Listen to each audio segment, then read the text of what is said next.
I would assume that PowerCo and Vianode have the same reasons to come, and that's a very supportive environment as we discussed today.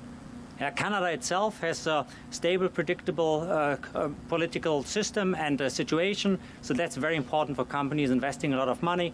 The workforce, highly skilled workforce, the infrastructure. So I wouldn't say that PowerCo and we were coordinated in a way. No, that's not the case. But the reasons for us coming here, I would assume, were pretty much the same.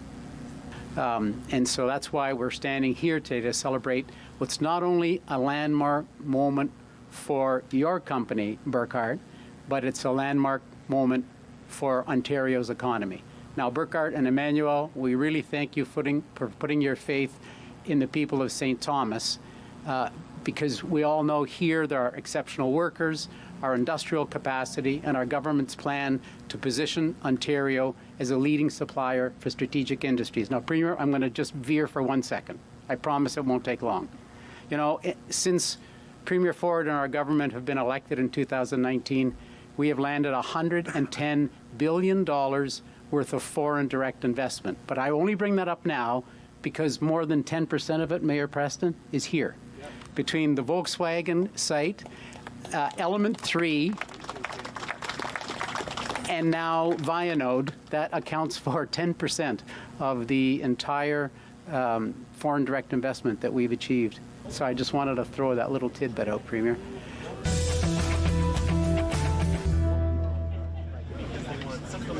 I will support anything to make sure we see this community prosper and grow, but I'm going to hand this over to Minister Flack, and we'll do anything, any infrastructure that's needed, because it will last, you know, 10, 20, 30, 50 years, 100 years down the road, to make sure there's opportunities for other companies to come in here, no matter if it's water, if it's electricity, if it's anything they need, we'll be there to support them. But I'll hand it over to Minister Flack.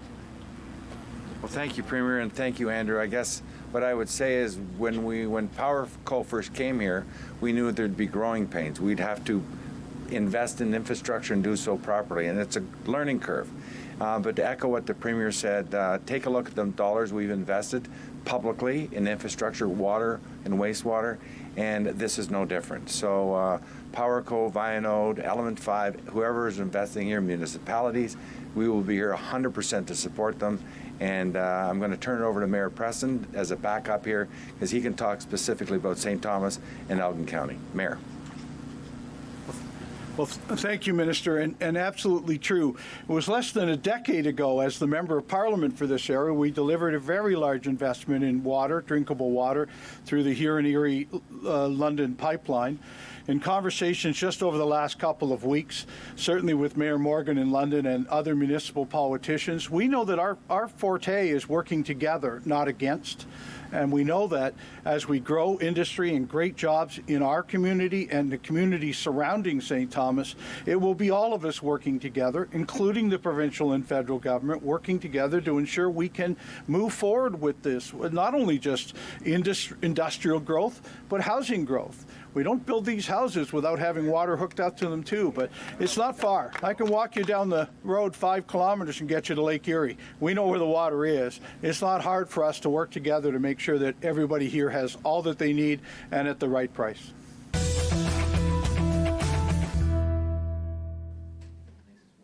So we have also looked at data across both Middlesex County and, of course, the city. And simply the rates of ED visits and deaths are higher in the city than they are in the county in a statistically significant way, but Middlesex County continues to be impacted. Since 2015, an average of 28 Middlesex County residents went to the emergency departments for opioid poisonings each year. That's in comparison to 512 from the City of London, but of course we're dealing with a bigger population. Our preliminary data suggests a similar decline, but over the last number of years, at least 35 people, averaging about 5 a year from Middlesex County, have died of opioid toxicity. So our partnership for the CDAC is Middlesex and London. We're joined with participants from Middlesex County, and we work with service providers in that region as well, recognizing that certainly the concentration of impact is within the city.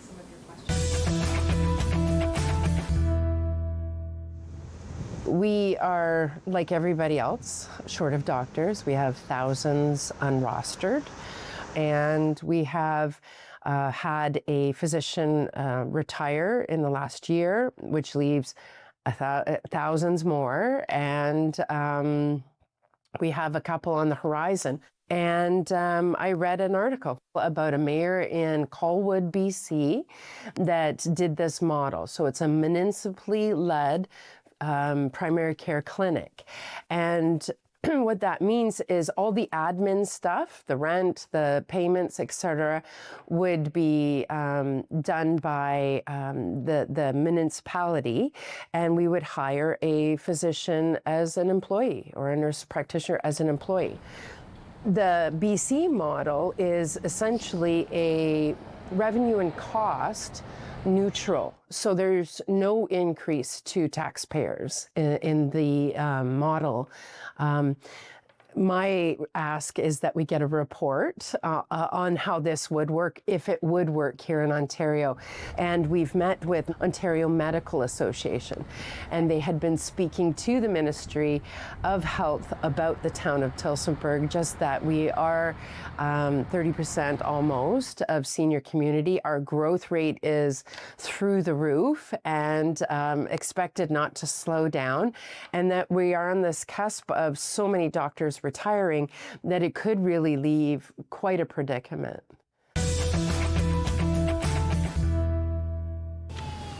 I'm so grateful to have had my sister. She's been so special and still is. Today, we gathered to celebrate 50 years of living donor transplantation. We had the privilege of having both the donor and the recipient here from that great day to celebrate. This is also a celebration of innovation, outstanding patient care, and education in transplantation at London Health Science Centre.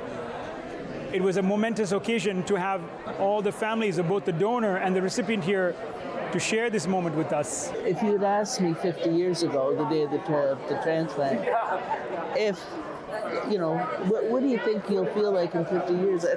I won't be alive in 50 years, but I am, and still enjoying life, so that's great. Most kidneys, especially living donor kidneys, usually we expect a lifespan about 18 years. From a deceased donor kidney, maybe 12 years. To have a living donor kidney last this long, 50 years, is truly a remarkable event in itself. It may perhaps be one of the longest lasting living donor kidney transplants in the entire Canada, maybe even in the world.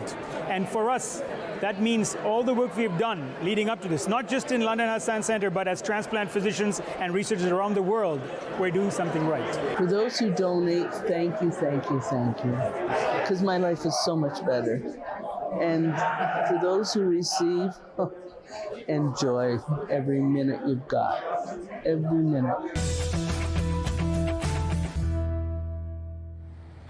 It was just pure joy. We are so appreciative of Jerry Accioni and the council. They were so supportive. It was unanimous. I keep thinking of all the people it's going to help. It's going to help the community partners who feed people. And I'm not sure if you know the stats, but in 2024, Southwestern Public Health did a survey, and 1 in 4 Oxford residents are food insecure, meaning they may not know where their next meal is coming from, or they miss an occasional meal. Huge success for not only the city of Woodstock, but all of Oxford County. The Food Rescue Hub will actually supply foods to all the organizations that provide the food on a sometimes daily basis.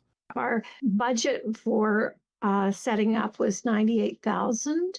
So this gives us that. We've looked at a warehouse. It's a matter of establishing what needs to be done to it. I'm hoping before the end of December. It could be into January. It's going to depend on, you know, what the engineering firm comes back with, the construction that's done, and then or the renovations, and then approval from Southwestern Public Health, the city building inspector, and the fire department. So all of those have to give the okay, and then we'll be ready to roll. Want to share news from your area? We'd love to hear from you. Email us with your community updates and be part of the conversation.